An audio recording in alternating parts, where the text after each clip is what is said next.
Magandang gabi po sa ating lahat.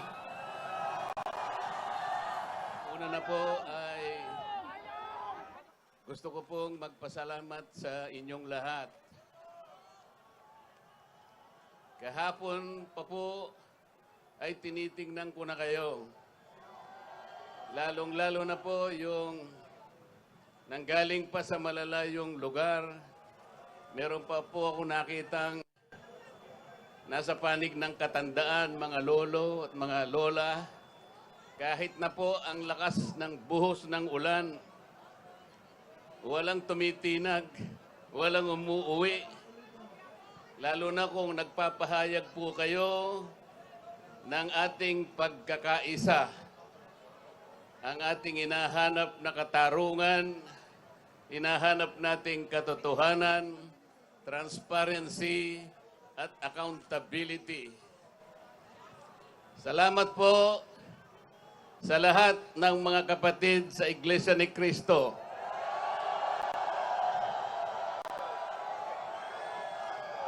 Salamat din po sa mga hindi kapatid ngunit nakikisang-ayon at sumusuporta sa pagkakaisa natin sa gabing ito.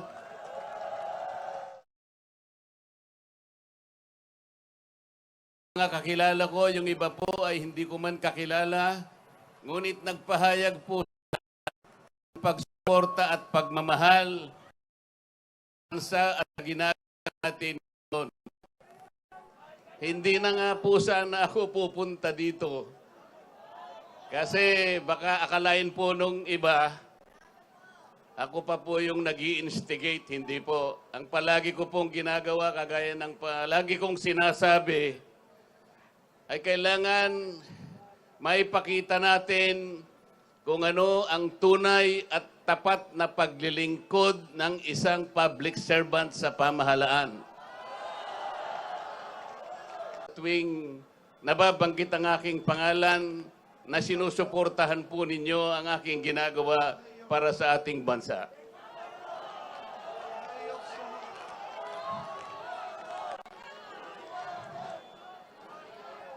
Pangalawang araw na po ito, ngunit hindi ko nakikita sa mukha ninyo ang kapaguran. Hindi ko po alam kung paano ako magpapasalamat sa inyo. Kung magagawa ko lang, napuntahan ko kayong isa-isa para yakapin ko kayo. Gagawin ko po.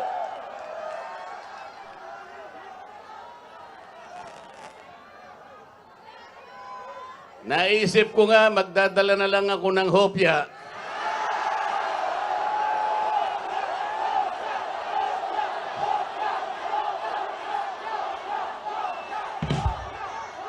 Pero nung makita ko po na napakarami ninyo, kahit 30 pabrika ng hopya, hindi magkakasa sa inyo.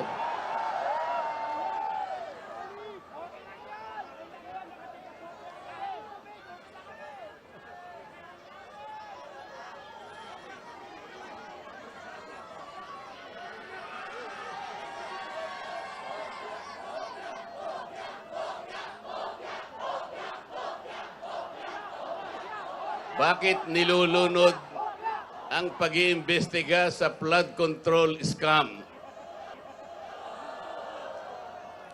Bakit si Marcoleta ang ikukulong, kayo ang mandarambong?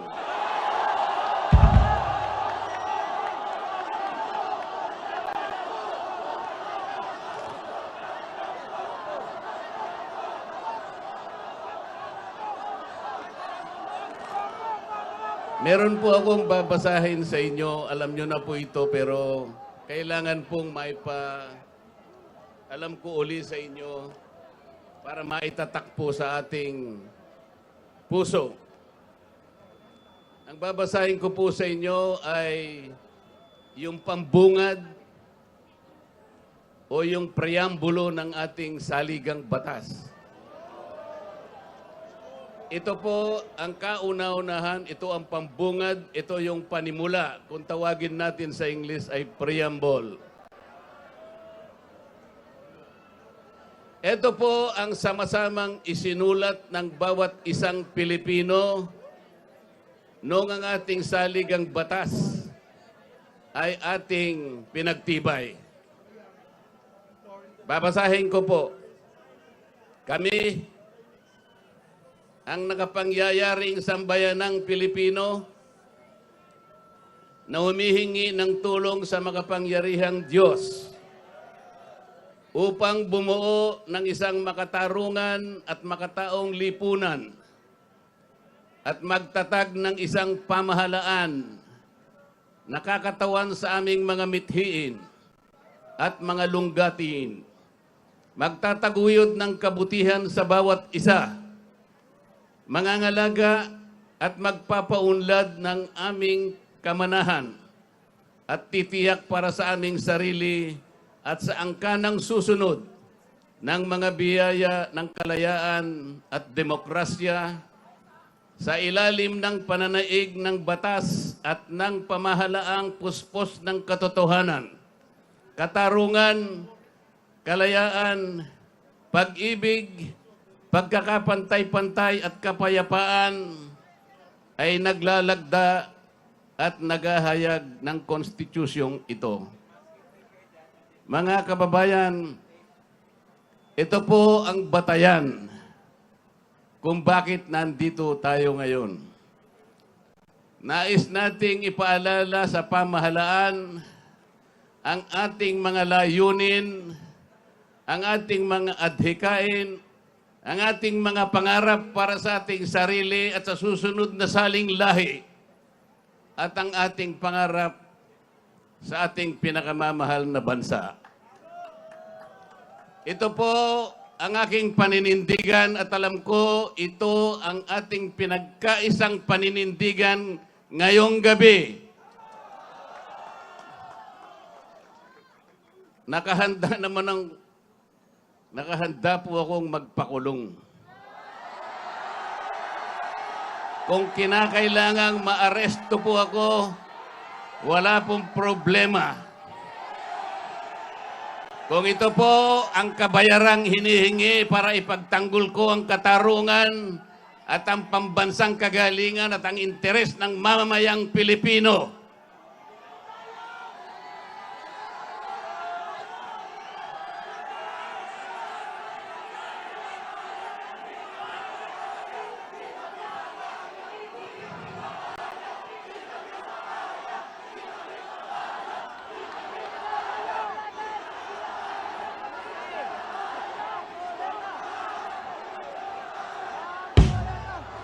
sana man lang may ninakaw ako. Sana man lang kasama ko sa mga mandarambong. Mga nabanggit na yung mga pangalan nila. Ang isa ay si Martin Romualdez. Ang pinagdalhan ng mali-malitang pera.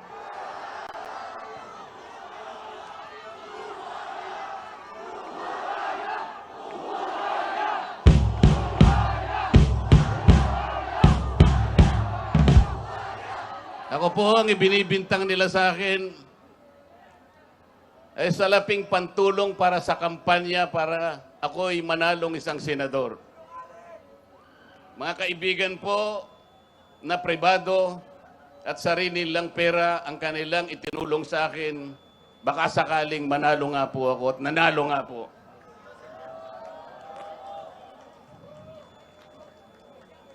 Hindi ko na po ipaliliwanag ang technicality kung paano nila inimbento ang isang gawa-gawang asunto laban sa akin.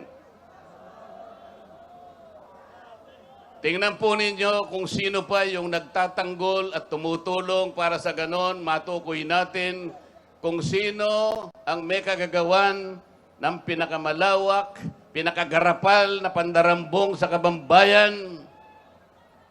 Siya pa ang inaasunto at siya pa ang pinagbabalakang arestuhin.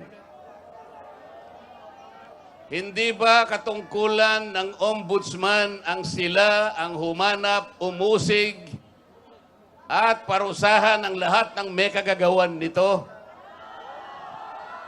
Bakit ang ombudsman ang nagagalit sa akin? Hindi ba dapat tulungan pa nila ako? Sapagkat iisa ang layunin namin. Ginawa po nilang politika ang lahat ng ito. Ang mga asunto po na sinampa laban sa akin ay nagsasaysay ng kwarta. Pero hindi nagbabanggit ng korupsyon. Nagsasaysay ng halaga, ngunit hindi binabanggit ang ill-gotten wealth. Ipinipilit na iugnay ang public office, ngunit walang binabanggit na abuse of public office. Naglulubid ng mga chismis, ngunit walang ebidensya. Naglulubid ng naratibong pampolitika, ngunit walang binabanggit na elemento o sangkap sa mga krimen na kanilang gawa-gawa. Yun po ang nakapagbibigay po ng malaking kalapastanganan sa ilalim po ng mga batas na umiiral sa ating bansa. Hindi ba sinabi natin, bawal ang bend the law?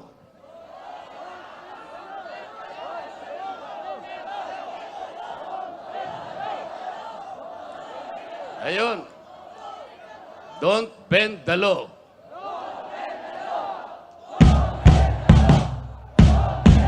Paano naman kasi? Isa naman kasama ko doon sa bulwagan sa Senado, bigla na lang nagsalita. Sometimes you have to bend the law to be able to please the people.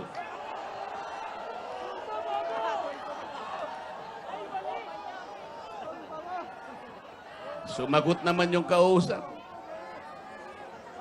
Sumagot yung kausap. Tinanong kasi siya kung tama yung sinasabi.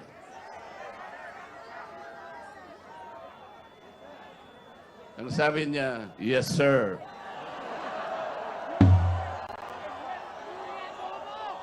Mga kababayan, uulitin ko po ang aking pagsaludo sa inyo.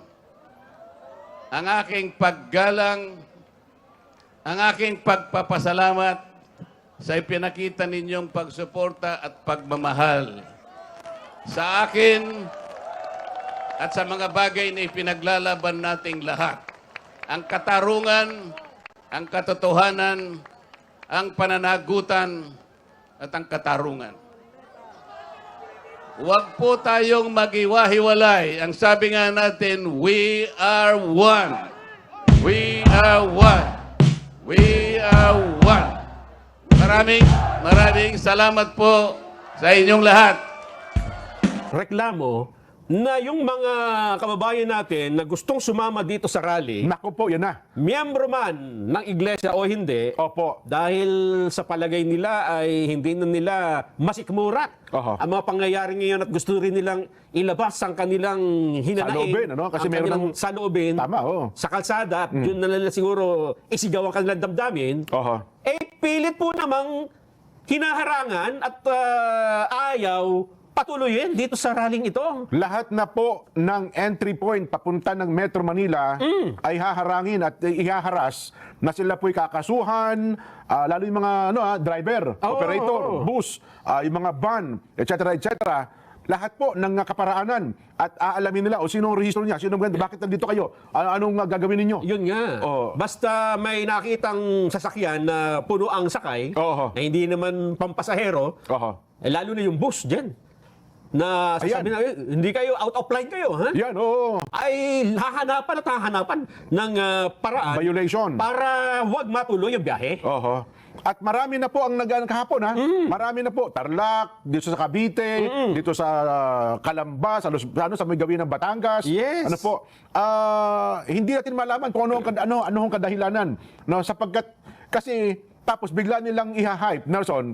Hindi, ang bilang na ng mga tao sa EDSA, ganito lang. Parang lumilitaw, nakakaunti lang yung tao na nagpunta. Paano nga? Ayaw nyo papuntahin yung iba? Ayaw nyo papasukin, hinaharang nyo eh. Yan po ay Diba? delikado. Diyan, ha? Oo. Alam mo kung bakit? Bakit? Natatandaan mo yung sinabi natin. Ito, yan o, ang daming mga bus yan, hinaharang eh. Saan lugar ito?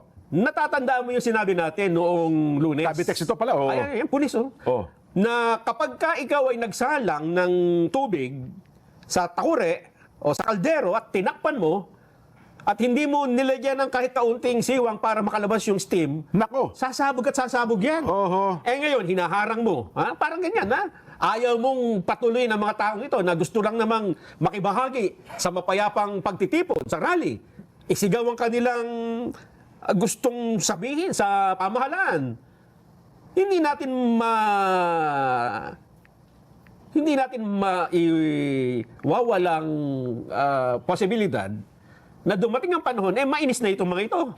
Yun na nga. At lalong mas mapanganib yun dyan kapag sila ay hindi mo pinapayagang magsalita o sumama sa pagtitipong katulad niyan, paano kung sumilakbo ang damdamin ng mga taong ito? Nako, parang pressure cooker yan. Ayan ang sinasabi Diba? natin. Oo. Pressure cooker na pinipigil niyo po yung singaw, ay baka bigla kung sumambulat yan. At masambulatan kayo sa mukha ninyo. At baka doon ay sabihin nyo na, ha? May surprise na naman? Di ba? Nakakasurpresa yun. Sasambulat sa harapan mo eh. Kasi pinigilan po ninyo. Ayan o, Babantarlak. Yan. Oh, Tarlac po ito, ha? ayan Yung o, pinipigilan kanina po. pala pinapakita natin, Cavitex ba yun? Iba pa raw po yung sa may Iba gawin. pa. At alam mo ba, hindi lang dyan, ha? Dito daw sa may gawin ng kasi iba, parang tubig na dumadaloy, Nelson, eh. Sa dami. Sa dami, eh. Kung saan, alam mo naman ang tubig, di ba, pag dumaloy. Ay, hindi mo mapipigilin Hindi yan. mo mapipigil. Mga iba, dumalo sa may gawin ng Rizal. Oo. Pati sa Rizal daw, yung paakyat ng Litex. Yes. May mga... Dito na sa malapit ng malapit na. Yes, yung dumadaan po ng Rizal, Laguna, area na yan, Quezon. Ang iba kasi doon lumusot. Naku po. Yun po. At ngayon, meron na tayong impormasyon natanggap, Nelson.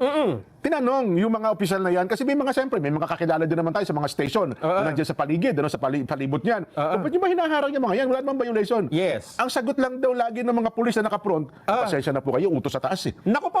May utos daw sa kanila na gawin ito. Wala daw sumasagot kung sino sa taas. Sinong taas? Baka si San Pedro na sa langit ata yung... Naku po. Talaga naman, oo. Huwag niyong harangin para malaman natin kung gano'n talaga karaming taong pupunta. Payagan ninyo. Kasi kapag ka po ganyan, hindi na po tayo demokrasya. Ang pagkaganyan po ang ginagawa ninyo, talagang mahalata na kayo na lahat na lang ng paraan gagawin nyo para mapigilan na ibulgar kung ano man yung maaaring mabulgar. Hindi ba? Tama. Dahil mula doon sa mga nag-iimbestiga, pinagtitiran ninyo, di ba? Simulang-simula, isa-isahin natin. Lumitaw si Orly Gutesa. Lahat na lang, pati siguro jaywalking na pwedeng isampang kaso sa kanya. Pati notaryo, nasilip. Baka siguro kung illegal possession of ugly pets. Ipapile nyo sa kanya, di ba? Orly Gutesa pa rin nag-iisa. Totoo. Tapos nung may mga lumabas na iba pa, pinaghahabol nyo din ang kaso. Basta, may pattern ho kasi. Sa isang investigation, kapag ka isang pagkakataon lang, sasabihin mo, hindi, isolated incident, random lang, hindi, wala kinalaman yan. Pero kung patong-patong, sunod-sunod, lahat ng patungkol dun sa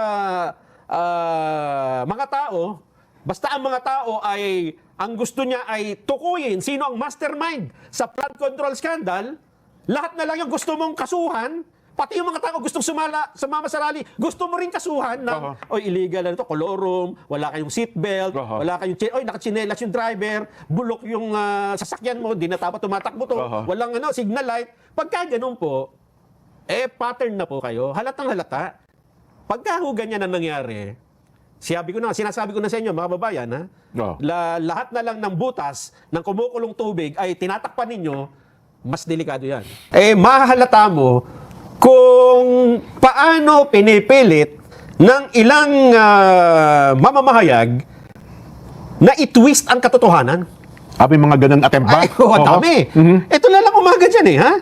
Lumabas ito alas 12 na ng tanghali Nagpakita sila ng larawan ng EDSA At sinabi na ito ang bibinahagi ng QCPD kuha mula sa ikalawang araw ng rally, 12 p.m. ngayong Miyerkules, July 1. Oo. Eh siyempre, ano makikita mo sa EDSA dyan? Mga sasakyan, at hindi nga niyo pinupunta doon, ayaw nyo nga papuntahin sa People Power Monument, walang tao, puro pulis. Alas 12 ng tanghali. Parang gusto nilang palitawin, Oo. wala na pong tao. Ipakita mo nga yung live. Ipakita mo nga yung live. Oo. Kasi, bakit mo kukunan dun sa pwesto na talagang walang tao? Samantalang ang rally ay nandito ho sa White Plains, yan po ang ibinigay na permit. Ba't mo kukunan yung EDSA? Wala na nga dun yung rally. Baka sabihin Diba? nila, Ibig sabihin, Jen, meron talaga ho na effort, concerted effort, i-downplay itong rallying ito. Number one. Pangalawa, pasamain ang imahe dahil at ay papakita yung mga apektadong nagagalit dahil yun na na-traffic nga. sila. So dapat maintindihan natin itong mga bagay na ito, Nelson. Oo, meron ho talagang effort. May effort pong i-downplay ito.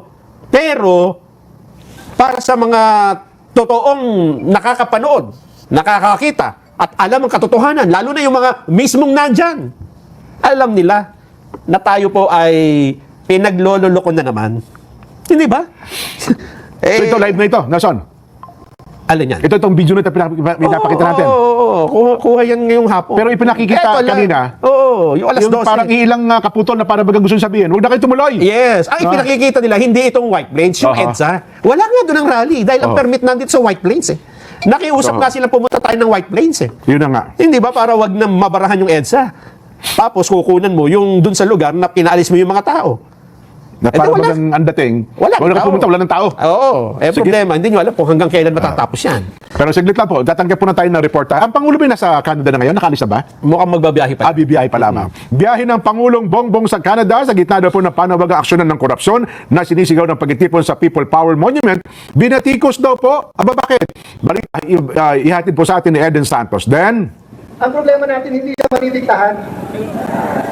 Yes, Kuya Jen and Kuya Nelson, binatikos nga ni Sagip Party List Representative Paulo Marcoleta ang biyahe ni Pangulong Ferdinand Marcos Jr. sa Canada. Yan ay mula ngayong araw, July 1 hanggang July 4. Ayon kay Kong Marcoleta, galit na galit ang ating mga kababayan sa matinding korupsyon at pag-abuso sa kapangyarihan ng mga nasa pamahalaan. Patunay ang pagkilos ng mga mamamayan mula sa iba't ibang sektor ng lipunan na narito ngayon sa EDSA People Power Monument. Idiniin ng kongresista na sa halip na aksyonan kasi at harapin ng Pangulo ang problema ay mas pinili nito na takasan at magtungo sa ibang bansa. Narito ang karagdagang pahayag ni Senator Paulo Marcoleta. Anong mukhang ipapamukha niya doon? Habang nagkakagulo dito, mayroon pa siyang mukha na humarap sa mga banyaga doon. Di ba? Dapat inaayos niya yung domestic problems niya dito sa ating bansa. Basta talaga pagmamahal ang daming nakaka-relate. Paano naman ngayon kung yung pinamahal mo, kailangan mo munang intayin? Ako, ang masasabi ko lang, ako'y maghihintay. Kuya Jen and Kuya Nelson, sinopla naman ng kilalang vlogger ang hirit ni Senator Erwin Tulfo na kalimutan at mag-move on na lang sa flood control scandal.